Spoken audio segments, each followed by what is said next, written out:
How you doing? It's Friday Foursome time again. Wow, what an even better response than the last one.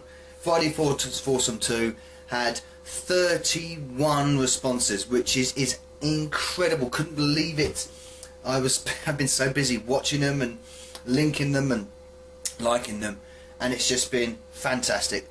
So many people, so many games, so many brilliant stories, and it's a question that obviously I said that Malk Smooth MJ posed. He laid the foundations for the question, and I transmogrified it a bit to make it a Friday Foursome question, and what a question it was. And thank you very much, Malk. I mean, amazing response. I mean, there you go. There, all these people, incredible. But I'm going to give you some stats, some interesting stats before we go on to the 3 top vote winners. What is the most popular game, do you think, was chosen? Well, the Mario games were very popular. We had Mario All-Stars, we had original Super Mario Brothers, we had Mario Kart, we had Super Mario World, and these are the games that were the topic. Super Mario Bros. 1, Super Mario Kart with 3 nominations each, and of course Final Fantasy 7 with 3 nominations each. And there were a couple that got double mentions, but again, so many different games and stories behind each one, and really some of the stories are very good. I mean, Swifto's story about Majora's Mask was surprising to say the least, but really good to listen to. Kit had some great stories. I mean, everyone did. A few rule breakers in there though. Yes, Dino, you're one. Yeah, and one of our winners is also a bit of a rule breaker as well. I'll let you off this time because you're a new guy. But we'll get on to the outright winner with 13 votes is Adam, Shock 16, and yeah, take it away, Adam. So, first game, and out of the 4, this is probably my most cherished game in it, actually. So I'll save it till last. No, we'll do it. We'll do it in continuity, like through. I forgot what you call it. That's certain order, chronological order. Is that the right way of how I would have probably played these games? So yeah,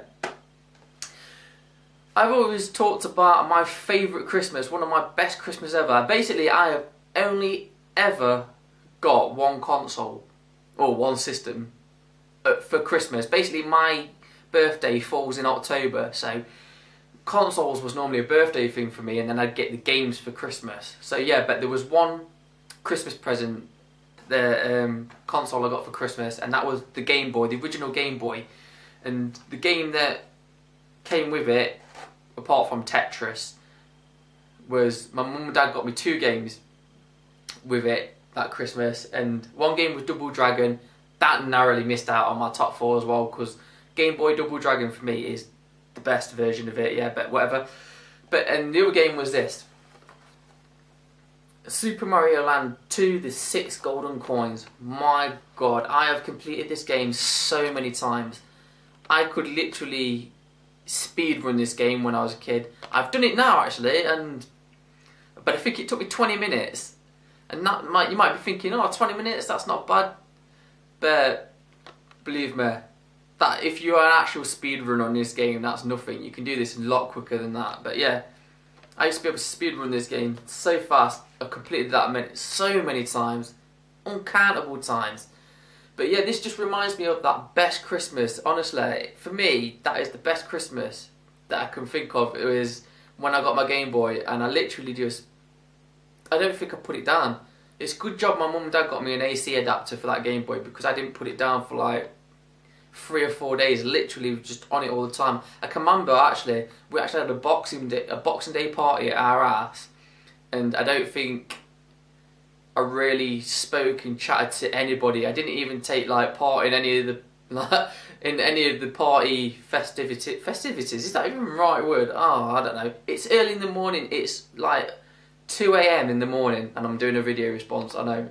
So forgive me for jumbling up my words, but it is late and I'm off to bed in a second. So yeah, I just thought I'd squeeze this in before I went. So yeah, this always reminds me of that Christmas. And yeah, when I started buying back my Game Boy Collection again. This was the first game I had to get because it's a brilliant game. Honestly, one of my favourite games ever, and it holds so many memories of me, and it holds the memory of that best Christmas. What I class as probably my best Christmas.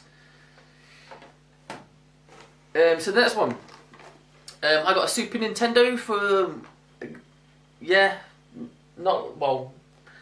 I kind of progressed to like the Super Nintendo, and this is a game that Retro Dave Nintendo put on his, and I agree with every word he said, and that is, of course, is Super Mario Kart. You think of the SNES, well, I think of the SNES, and this is the first game that comes to my mind, Super Mario Kart.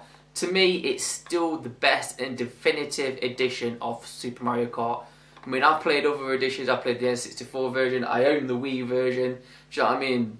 But to me, this will always be the best and definitive version of Super Mario Kart. It just did everything right when it came to kart racing for me. It looked great, it played great, and it had that awesome battle mode that you could play with your friends. Me and my friends used to play Winner Stays On that. Do you know, 2-player battle mode, Winner Stays On. You could have hours and hours of fun with Super Mario Kart. And like Dave said, it's probably one of the most, I've probably racked up more hours on this game on the Super Nintendo than any other game on that console. So yeah, Super Mario Kart, excellent game. That is my second choice. Now my third choice is actually a game that I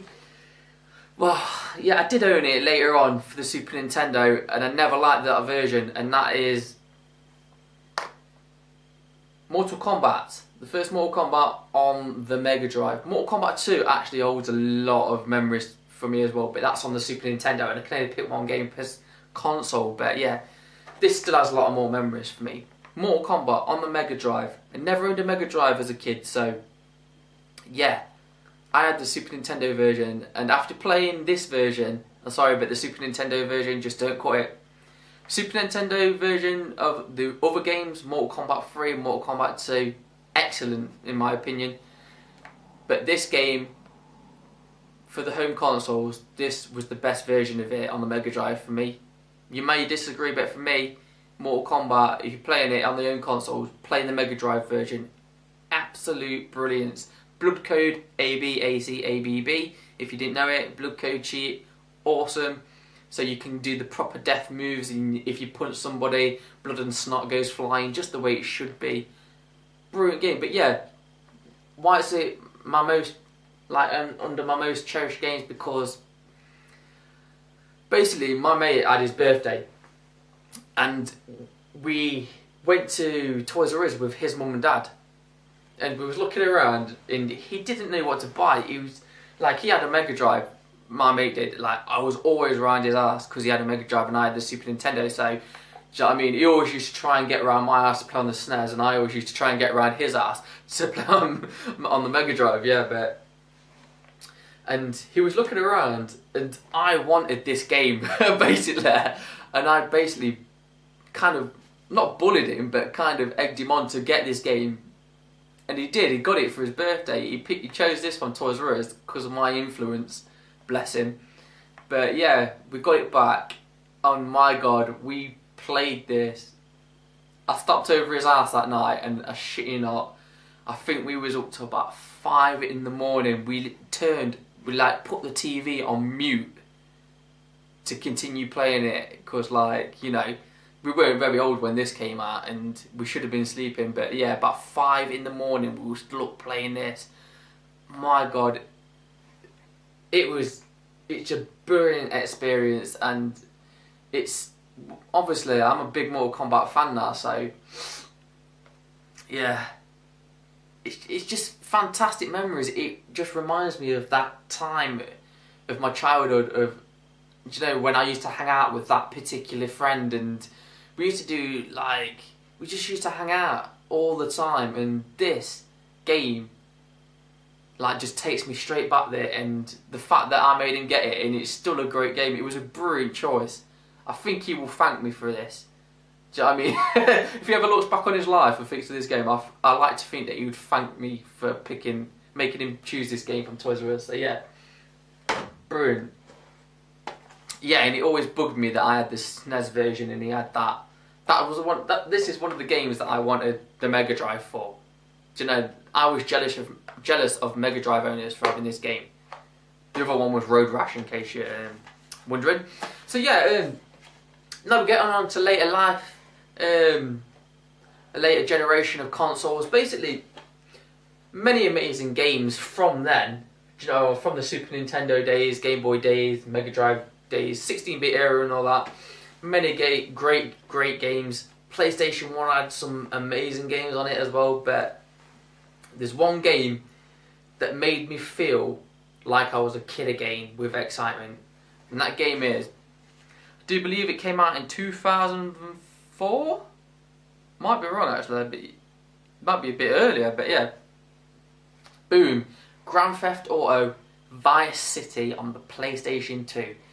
This game made me feel like a little kid again. I can remember I was working, was it my first or second proper job after I left university, I think.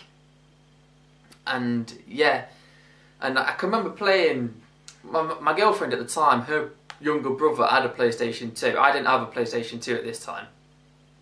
And he had Grand Theft Auto 3 on it, and of course going from that Grand Theft Auto to the one that he had on the PlayStation with the, you know, top-down view and stuff, it was just like a whole new experience. And yeah, that made me get a PlayStation 2 basically. I ordered it out of my mum's catalogue as well, so it cost me, yeah, probably double the price that a PlayStation 2 was going for, but it was near release. And yeah, and this game got announced, and it was just like, fuck me, this game is going to be brilliant. There was so much hype about it. It was sold out everywhere. Honestly, when this first came out on launch, if you didn't pre-order it at a store or something like that, you probably didn't get a copy of it until after Christmas or something like that.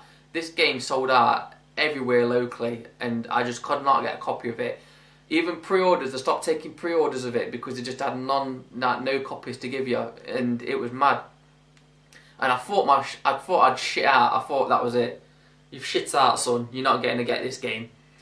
And yeah, that Christmas, my girlfriend at the time gave me a present, and I just thought, oh, I don't know what it's going to be.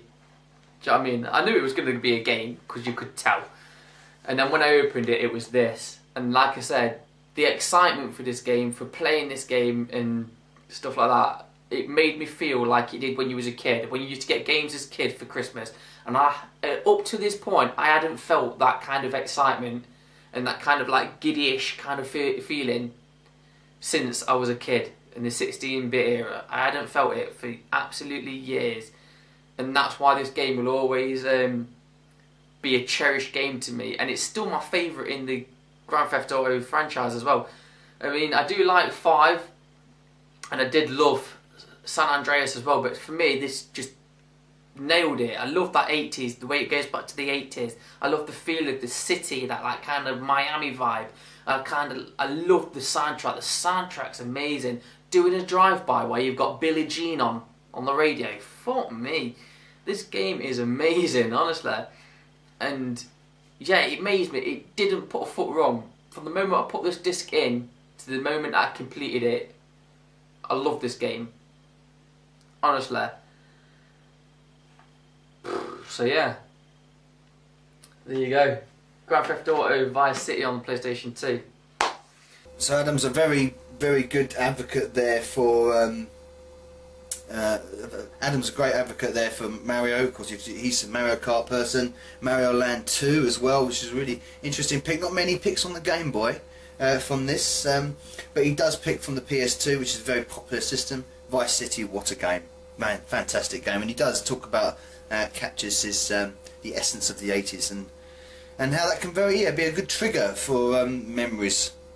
Brilliant. So yes, and on to now my second winner with 12 votes, and that is a new guy. Thank you very much for the sub, and that's Retro Restart with his picks.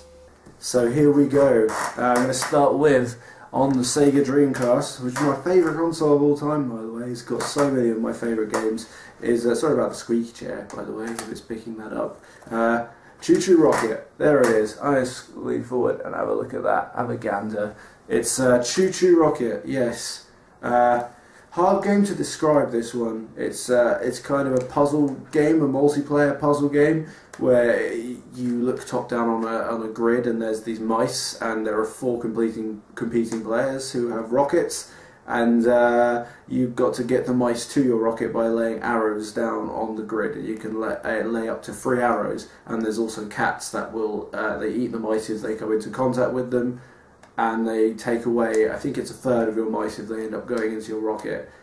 So that's basic name of the game, and it's just crazy, sort of fast, frantic action. It's I don't know. It's one of those games that like anyone can play, even like if you're not a super like hardcore gamer. And it's got that pick up and play, like easy to play but hard to master. But like it's a fun, competitive element for everyone involved, and everyone I know, even like my friends who aren't so into games, like this is always a game that I can convince them to play and have fun with, like all the time, without question. And I really wanted to put a multiplayer game on the list because I do think like local multiplayer has been so many of my best gaming memories. So like all the other games are really single player on my top 4, but I really wanted to have a multiplayer one in, and I was, of all the games in the world, my favourite multiplayer one, it's got to be Chu Chu Rocket. I mean, I've played a lot of Worms and a lot of Bomberman, but I couldn't think of a single game which has given me,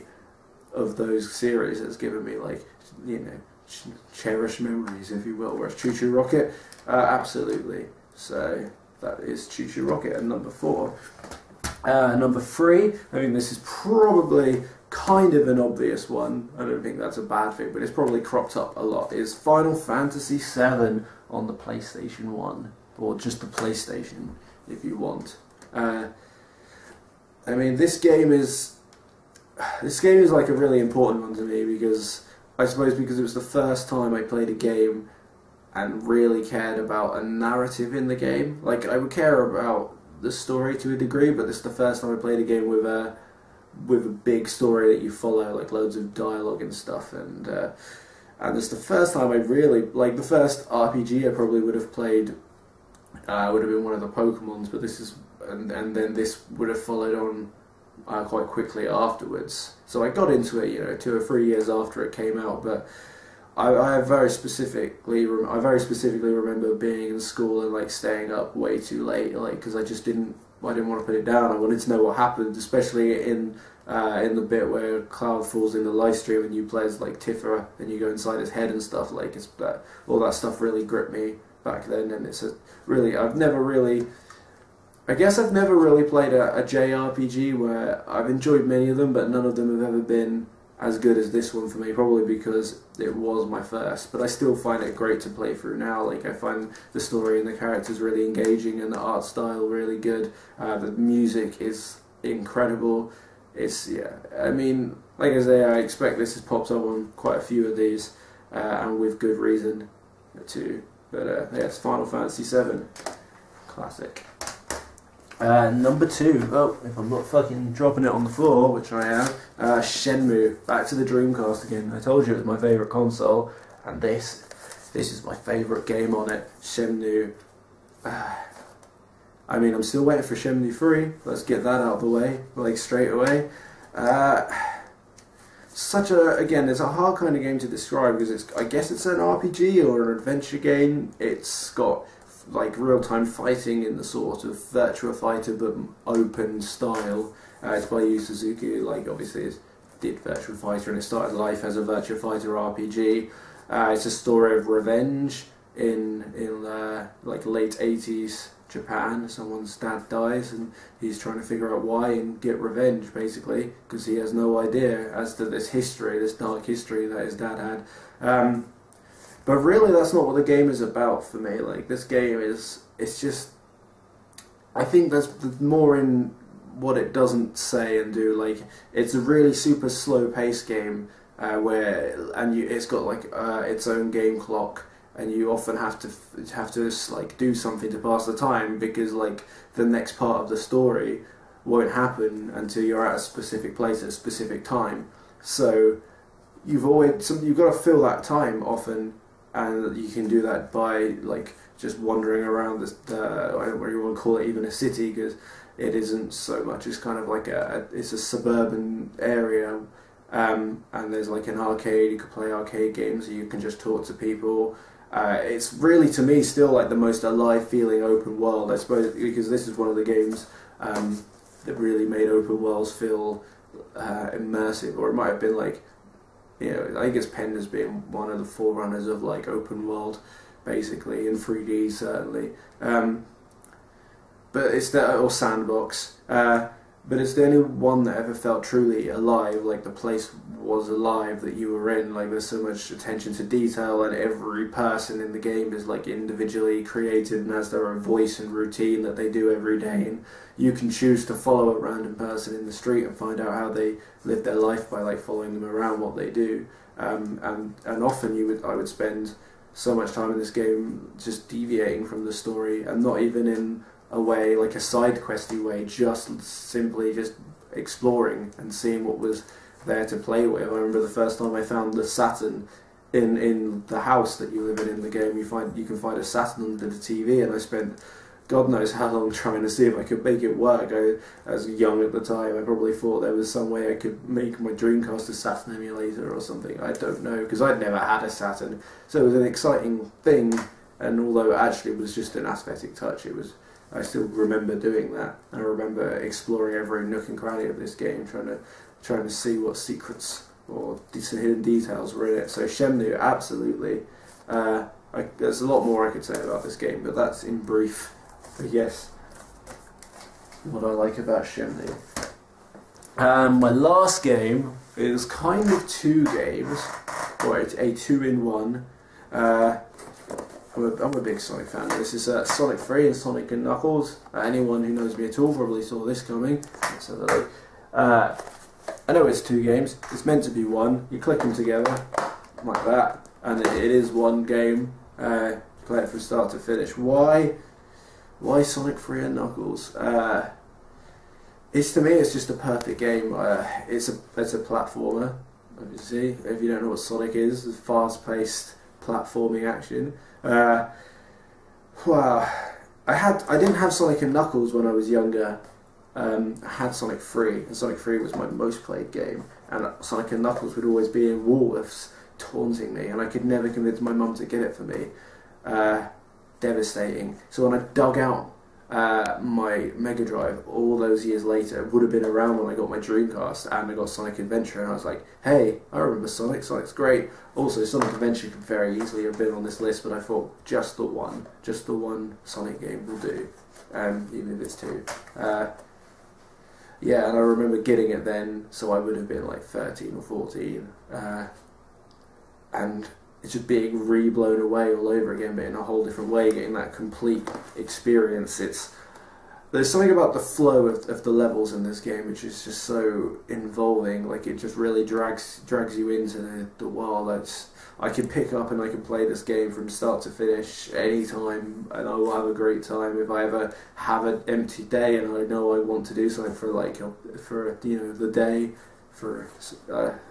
absolutely, this game, so much fun unlocking all of the super versions of all the characters. You've got 3 characters who are different enough to warrant replaying the game through and see what different routes they can take. The art style is amazing in this game. Like, every level is just super memorable, and the music also is just absolutely captures the mood of each level perfectly. It has not what you would call like a full-blown narrative, but like the story plays out like in the background of the game as you play it, which is a really well implemented thing when you think it's just about a hedgehog trying to stop an evil robot-loving fat man. But like it's I don't know, man. It's hard to put it into words. Like, this is to me, it's the best game. It's the best platformer. Nothing has ever really come close, and there'll never be another game that I can play like this one. Just is, like I said, lots of games I don't find I can just sit down and replay and replay and replay. Like, I have to give them time. I always feel like I could probably replay this game every day if I had unlimited free time. No, I probably would eventually get sick of it, but that's not the point. Anyway, my #1 most cherished game, Sonic 3 and Knuckles, which is one game, even if it's two. So like I said there, Retro Restart, breaking the rules with 2 picks from the Dreamcast. You can't have that, my son. You must listen to the rules. I didn't set the rules, Malk did. So you have to sort, he would be sorting you out. No, I'm only joking. Obviously, you might have missed that, and that's fine. But great stuff. Final Fantasy VII pick, of course. Shenmue. I think 2 people picked Shenmue.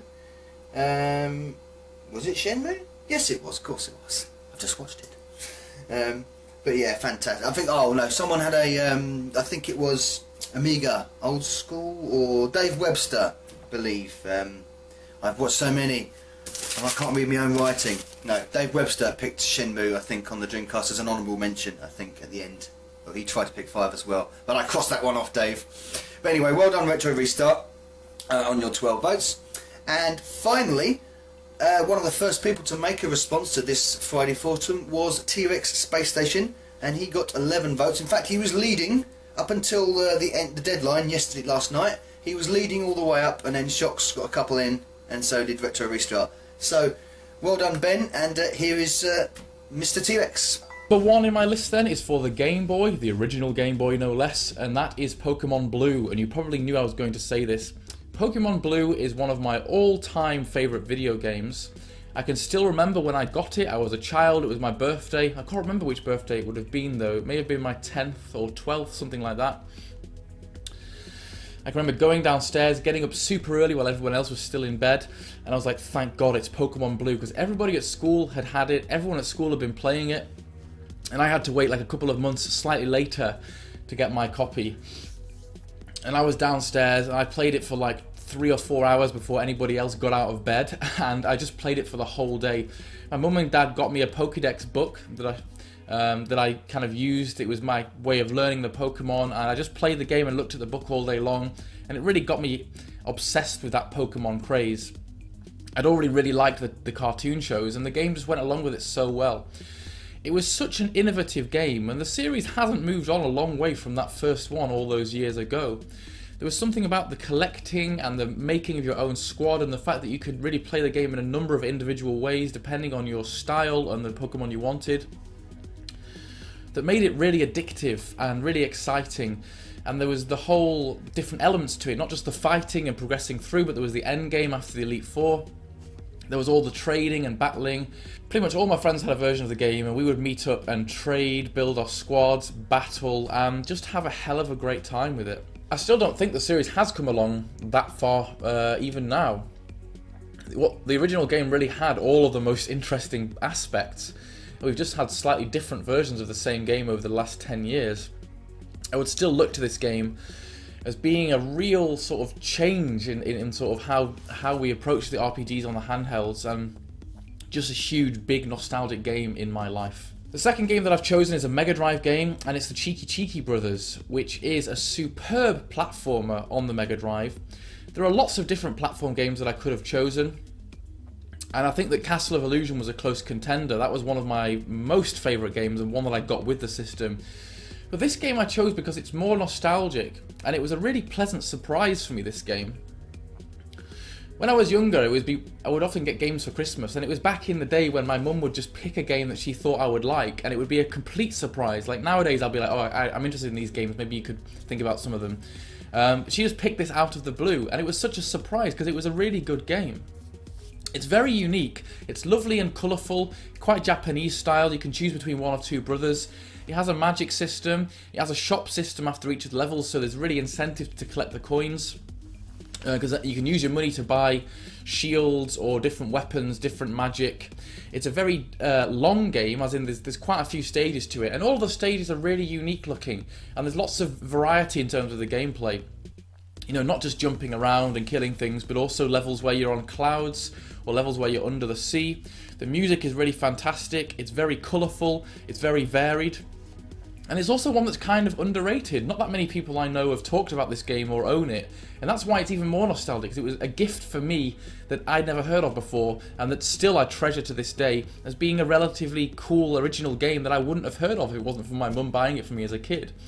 And it's one of the first games that I bought back when I restarted my Sega Mega Drive collection, because I wanted to have it in my collection again and I wanted to enjoy it. And I've done a review of it maybe a year or so ago now, which you can check out if you're interested. It's a really superb game, one I would recommend that you pick up if you've not got it already. Third on the list then would be a PC game, and it's Little Big Adventure 2, which is an absolutely mind-blowing game. Now Chris talks in his video about, you know, games that make the hairs on the back of your neck stand up or get that tingling. And Little Big Adventure 2 is one of those games that takes me right back into the moment and gives me that kind of emotional, excited response that I had as a kid when I was first playing it. I think the strongest factor involved in that is the music. This has got one of the best soundtracks ever, and it was, you know, one of the earlier full CD-ROM games that I had, which really took full advantage of voice acting. All the characters have their own dialogue. They all sound really cool and unique, and the music is just superb. I can hear it and instantly remember it, and it still sticks in my head to this day. I'm often just find myself humming the songs because they're just amazing and so memorable. What was so good about this game? It was one of the first kind of open world style fully 3D experiences. It's a fully 3D game where you can just explore, and there are different quests, there are different locations, and that was something amazing to me that I'd never had before when I was a child, and it still holds up to this day. It's really great feeling as though you're part of a full town and you can go exploring, go to different shops, go speak to people, go all over the place, get on a boat. And I loved the kind of, you know, cutscene traveling across on the boat to the other islands, and the areas just felt so expansive to me as a child, because I was only used to kind of games that were pretty linear, platform games or things like that on the Mega Drive, and this was like, whoa, this is what modern games can do. This is what CD-based games can do with fully 3D environments and all this exploration. And the story is really great and really engrossing. You play as Twinson, who's like a chosen one, and you go through wizard training, you go to wizard school, and the plot is really amazing. You have to check this game out if you've not played it. You will be addicted, and you'll be amazed by the graphics and the voice acting and the music. Such a great set of songs on this game. I'm not going to go on about the music too much. It's just making me feel happy just talking about it now. I have replayed it several times as an adult. Last time was only about 6 months ago, and I will probably continue playing it. I still have my original CD. It still works. It involves a little bit of faffing on DOSBox to get it going, as all the best games do, but well worth checking out. You can probably find this somewhere online. All of us who are in the community on the Facebook page want an LBA 3. Make Little Big Adventure 3. Please, it would make such a good either remake or new game, and I know there would be a huge demand for it. It's one of those games that I just want to see get remade. PS1 then, I have to go with Grand Theft Auto, the original game, just because of the nostalgia factor of what that game meant to me. I played it first on a sort of pirated 50 games on one disc thing on the PC that my friend gave me, but it was really when I got my own copy for my birthday on the PlayStation 1 that the game really came to life, and I spent a lot of time on it. It was again another experience that really opened my mind up to how video games could be. I'd never played an open world experience properly like this before, where you could actually just go and reap havoc, just blow things up, run people over, do crimes, all that naughty stuff that you couldn't do in video games before. Or maybe you could do a little bit, but not as crazily. I mean, I played Carmageddon. My parents were very unhappy about that. You could run people over and squish them, and Grand Theft Auto just took it all to a new level with swearing, with, you know, prostitutes, with drugs and all this cool stuff. It was just a game that everybody loved, and I had to pick the first one on the PlayStation 1 because of what it meant to me, having that game as a birthday present. I could still remember getting it. I can still remember the excitement of getting home from school and playing it again. And it was just superb. The PS1 version was slightly dumbed down. I think they took the train system out. But it still had all the essential cool Grand Theft Auto elements. And again, the music in that game was a really strong factor. I can play it now and get the whole, you know, theme song, the theme rap thing that was there, and all the different things on head radio. You know, it just takes me back to that time, and we used to sing the rap to each other in school and mess around, and it was great. You know, it made a world, and it was gritty and real, and it felt funny and also realistic at the same time, which is funny looking back at it now. It's like, it's not realistic, it was top down and quite terrible, but back then it felt amazing. And just so many cool different songs on the radio that you could hear there, and a really iconic game, and one that started off, really, for me, or probably in general, started off the whole sandbox obsession, being able to go to different places, do different missions at once. The original was a very hard game, and it's quite hard to progress through. I probably enjoyed Grand Theft Auto London a bit more than the original when I got that. I don't think I've still got that now. I think I've lost that somewhere in transit, but I do still have my original copy of GTA on the PS1 with the maps, and it still works. So yes, those are my 4 picks. I know that I'm probably one of the earliest ones to do my video response, but I'm going to be very busy. Again, congratulations, Chris, and to all the winners from last time, and I can't wait to seeing all your responses. Take care, guys, and I'll speak to you all soon. Bye. So Ben there choosing Pokemon Blue. Pokemon Blue got a couple of nominations during all the 31 responses. And some interesting games there. Little Big Adventure, never heard of that. And Cheeky Brothers. An interesting one, but again, great stories behind it all. Fantastic stories. So, yeah, brilliant response. Chuffed. Big smiles. Really happy. So, this time, I'll just finish off, I'll just finish off by saying, what system do you think is the most cherished system? It turned out it was the PlayStation, with 16 nominations for the PlayStation. The Mega Drive and the SNES came in 2nd and 3rd, retrospectively, and then 4th was the PC. Everything else was lacking behind. But yeah, top with 16 choices from games was the PlayStation. So there you go. On a total of 38 different systems were chosen across as well. Stats aside, let's get on to this time's Friday Foursome. Friday Foursome 4 answers. Them's the rules. I mean it this time. Them's the rules. Like the title says, gaming regrets. Now, these may not be necessarily what you missed in life. They may not be what you sold. They could be all of them. Anything to do with associated with gaming that you regret either doing or not doing, and that's either an achievement or playing a game, experiencing a certain machine, that kind of thing. So it's free reign on this. And I think most of us, especially when we're experienced gamers, we've missed several things or done a few things a bit underhand that we wish we hadn't. Maybe lost our temper too much in 2-player and done a bit of shitty stuff online. Who knows? But you know, this is why I'm laying out the question to you. Mine, and you won't be any surprise to hear my ones. One of them you will, because one of them I haven't mentioned before. But the first couple I mentioned, because I've spoken about them before on previous waffles. And first is, my first regret is letting my original Amstrad go with its collection. I wasn't around at the time to stop it happening because I was working elsewhere and away from home. Excuse me. And it got sold off without me knowing. So I wish I would have been there to keep it, because I would have kept it and I would still have it now and I would have looked after it and blah blah blah blah. And it's a damn shame that I've had to go through the rigmarole of getting another one and then tracking all the games down. It's been fun. I suppose I've got to thank it for that, really, you know. It has been fun to do that again, but it would have been a lot more cost effective and a lot more, I think, for the heart if I'd have kept the original machine. Yeah, definitely. My second regret is not, this is the one that's going to surprise you, not owning a 16-bit computer. I was so envious of people with the Amiga and the ST. I never got around to getting one. I jumped straight from the CPC to the consoles, as you know.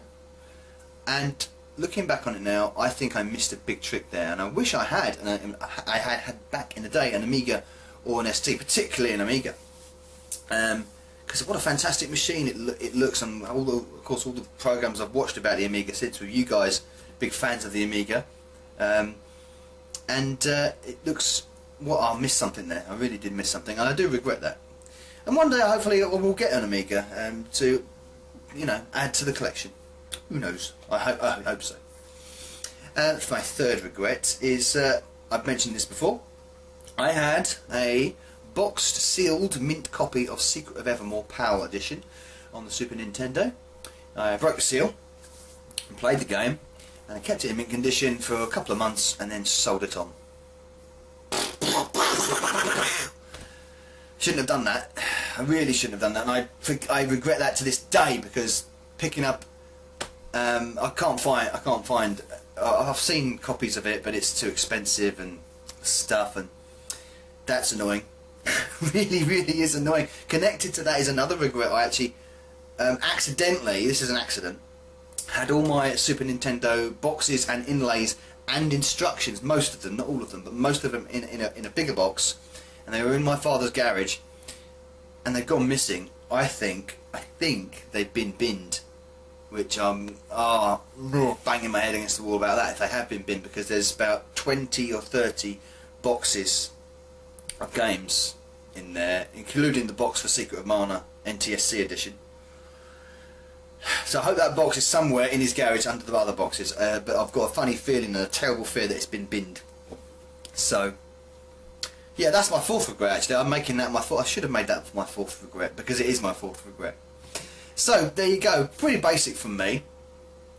Silly mistakes, of course. Oh, I forgot.